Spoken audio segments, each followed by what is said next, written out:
Income tax file करने वालों के लिए खबर है। अगर आपने इनकम टैक्स अभी तक फाइल नहीं किया है तो जल्दी से करवा लीजिए, क्योंकि आखिरी तारीख बहुत नजदीक है। दरअसल इनकम टैक्स डिपार्टमेंट लगातार लोगों को डेडलाइंस की जानकारी दे रहा है कि फाइल कर लीजिए। आईटीआर दाखिल करने की आखिरी तारीख डेडलाइन 31 जुलाई 2023 है, यानी कि इस महीने के अंत में। और सरकार अगर डेडलाइन नहीं बढ़ाती है तो फिर आपको, अगर आईटीआर फाइल करनी है तो फिर आपको पेनल्टी भरनी पड़ सकती है।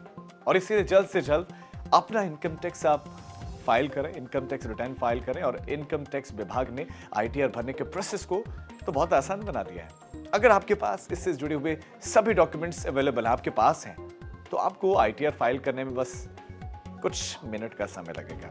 अब जब आप आईटीआर फाइल करने के लिए जाएंगे तो आपको किन किन बातों का ध्यान रखना है वो अब हम आपको बताने वाले हैं। तो आईटीआर फाइल करते समय इस बात का आप ध्यान रखें कि इस बार न्यू टैक्स रिजीम को डिफॉल्ट रखा गया है। और अगर आप ओल्ड टैक्स रिजीम के तहत आईटीआर फाइल करना चाहते हैं तो फिर आपको इसे खुद से बदलना होगा। नई टैक्स रिजीम में टैक्स में कुछ छूट प्राप्त करने के लिए आपके पास बहुत सीमित विकल्प हैं।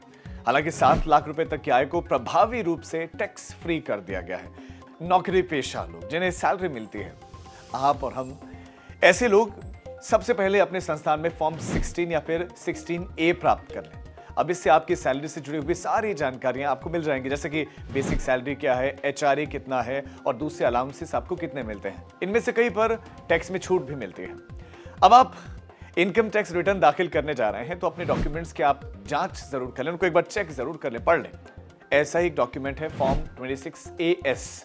दरअसल इसमें एक कंसोलिडेटेड टैक्स स्टेटमेंट होता है और इसमें टैक्स पेयर्स की इनकम से काटे गए टैक्स की पूरी जानकारी होती है कि कितना पैसा कटा है, जैसे कि टैक्स डिडक्शन एट सोर्स यानी कि TDS, tax collection at source यानी कि TCS, रेगुलर टैक्सेस, रिफंड जैसी जानकारियां इसमें आपको मिल जाएंगे, सब मेंशन होता है। हालांकि इस बात का आप ध्यान रखें कि कई बार 26AS फॉर्म में दी गई जानकारियां गलत भी होती हैं, इसीलिए उसमें तुरंत सुधार करवा लें, जांच लें। अगर आपने स्टॉक्स में या म्यूचुअल फंड्स में निवेश किया हुआ है तो आपको ब्रोकर या म्यूचुअल फंड से कैपिटल गेन का स्टेटमेंट हासिल करना होगा। अगर आपने कोई प्रॉपर्टी बेची है और टैक्स बचाने के लिए कहीं निवेश किया है, कहीं इन्वेस्टमेंट आपने की है, तो इसकी जानकारी भी आपको देनी होगी। अच्छा, वो दस्तावेज में ही आपको देनी होगी।